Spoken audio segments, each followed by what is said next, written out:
C'est une journée très spéciale pour moi, c'est un grand rêve.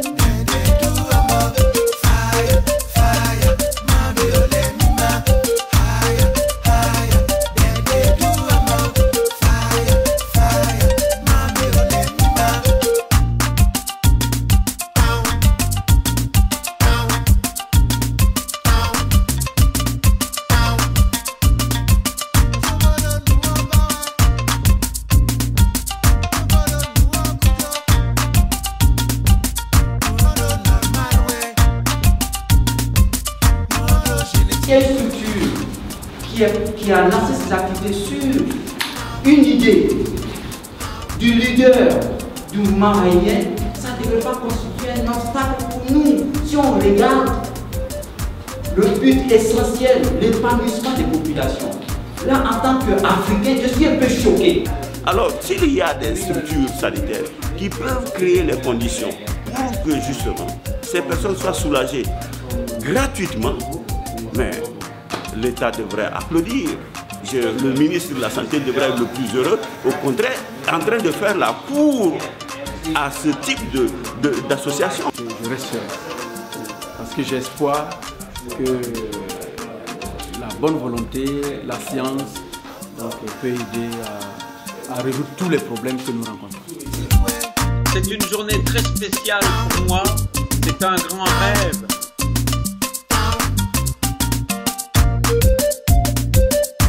Comme ça, celles qui sont choses-là, elles viennent de loin, là.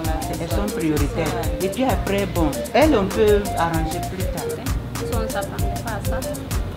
On était impatients de faire la réparation aujourd'hui. On a tellement attendu ça, mais bon. Surtout, je viens de communiquer avec certaines qui étaient venues 2 fois dessus. Donc, il fallait leur expliquer que c'est reporté, c'est pas du tout facile, mais elles ont compris. Parce que tous les Sénégalais ont juste une semaine. Alors elles sont là, déjà 3 à 4 jours.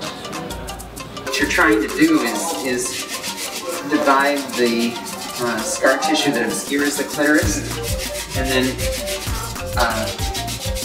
remove scar tissue from around the clitoris, and then simply bring it to the surface and fix it there. That's really the operation. And so for surgeons like us who do much more complicated operations, technically the operation isn't that difficult.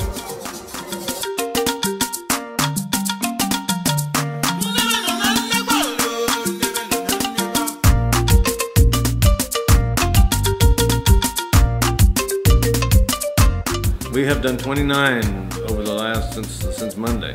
We've done 29, but we also took yesterday off, and today we took off because of personal reasons for Dr. Da, and we lost our license to practice. I would have done surgery today if I hadn't lost my license to practice. It was revoked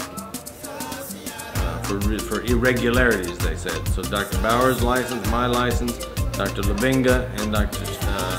The other anesthesiologist I haven't really met, Dr. Shola. Right? Yeah. I'm very disappointed for the patients. The patients that are here today wanting surgery cannot be done. Their pleasure has now been put off. So there's some disappointment, but you know, like everything, we just carry on.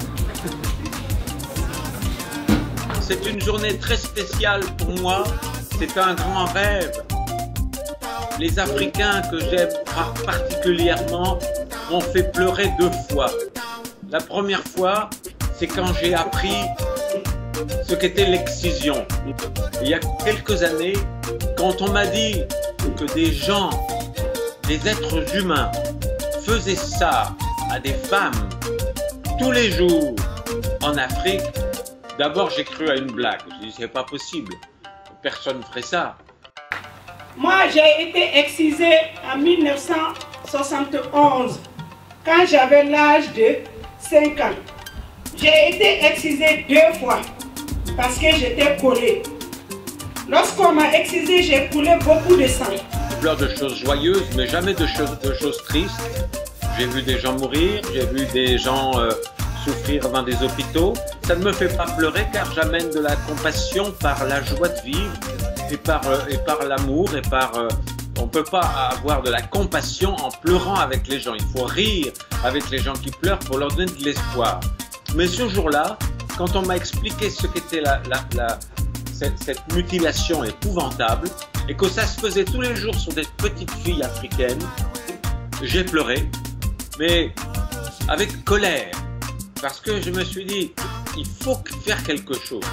Et puis, on m'a appris par la suite qu'il existait un médecin en France qui avait créé une technique pour réparer cette mutilation. J'ai dit c'est super et j'ai partagé ça avec mes amis africains. Je leur ai dit voilà la solution. Mais ils m'ont répondu oui, mais ça coûte le salaire d'1 an d'une femme africaine. Elles ne peuvent pas se payer ces opérations. J'ai encore une fois été en colère, mais cette fois-ci, la colère m'a fait bouger. J'ai dit faut faire un hôpital, faut faire une fondation où on va offrir gratuitement cette opération aux femmes africaines.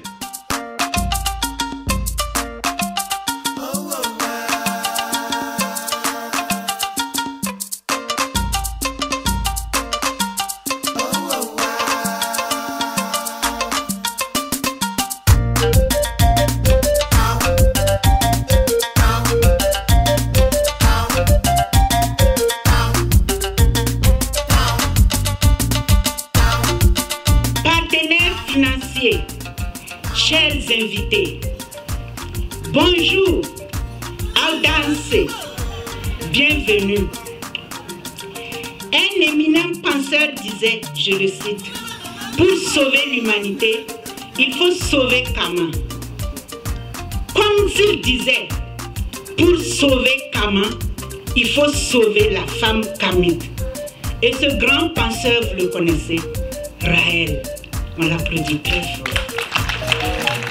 À présent, l'allocution de M.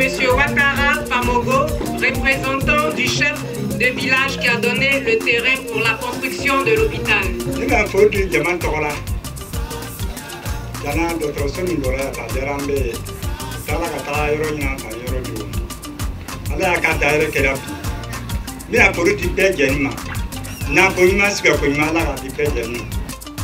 Et aujourd'hui, il y a la science et des médecins qui sont là pour nous faire restaurer notre clitoris excisé.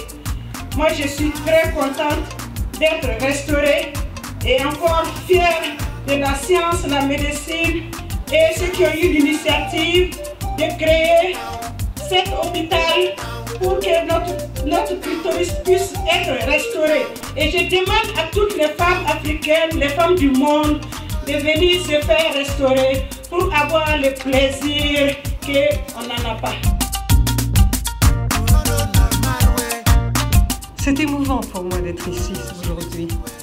C'est quelque chose que j'ai visualisé pendant un certain temps. J'ai plusieurs émotions, je vais vous les décrire au fur et à mesure de mon petit discours. Mais d'abord de la fierté, parce qu'on l'a fait ce bâtiment. On a réussi. On a encore des étapes à franchir, je le comprends, mais on a réussi et on a une équipe qui est formidable. Et ça, pour moi, c'est fantastique. C'est une œuvre collective. Et j'ai lancé cette association but non lucratif, Littoret, avec l'aide notamment de Thomas Kelsey, qui est ici, que j'aimerais remercier énormément, si vous pouvez l'applaudir, parce qu'il est dans l'ombre, il est derrière là-bas, mais ce qu'il a accompli est extraordinaire. Et aussi une autre personne qui m'est chère, qui s'appelle Nadine Gary, qui n'est pas ici aujourd'hui, mais qui est derrière son ordinateur et qui gère tellement de choses aussi de façon afin que tout se passe bien. J'aimerais aussi que vous l'applaudissiez parce que c'est quelqu'un qui accomplit énormément. Et on a démarré, et des équipes se sont formées au Japon, en Corée, en Australie, en France, en Suisse, en Italie, au Canada, merci vous, en Amérique, un peu partout. des petites équipes qui ont ramassé, qui ont collecté 100 $ ici, 200 $ là, et qui ont fait le bâtiment que vous voyez aujourd'hui. Pas un sou n'a été dégagé pour aucun salaire. C'est aussi le principe de l'association, c'est que tout le monde est absolument bénévole. Et donc c'est vraiment, je veux dire, c'est le cœur de milliers de personnes. Je voudrais qu'aujourd'hui ce soit une journée de célébration et de danse anticipée pour l'ouverture de cet hôpital qui va ouvrir. Et ce seront des milliers de femmes qui vont passer là au fil des années qui viennent. Merci à tous pour votre soutien et pour être ici, pour avoir témoigné votre adhésion à notre vision pour une femme épanouie et heureuse au Burkina Faso. Et puis c'était il y a quelques années, il y a eu beaucoup de problèmes, beaucoup de difficultés, mais je savais que ça se ferait parce que, comme l'a dit un grand politicien un jour, rien ne peut vaincre une idée, surtout quand elle est juste. Les plus grandes armées du monde, les plus grands pouvoirs du monde sont impuissants face à une idée qui enthousiasme les foules. Et ça a enthousiasmé plein de gens, et c'est juste le début, parce que ça ne me suffit pas un hôpital pour réparer ça au Burkina Faso. Je souhaite qu'il y en ait 10 en Afrique, parce que c'est grand et que les femmes n'ont pas les moyens de voyager. Je voudrais qu'il y en ait partout.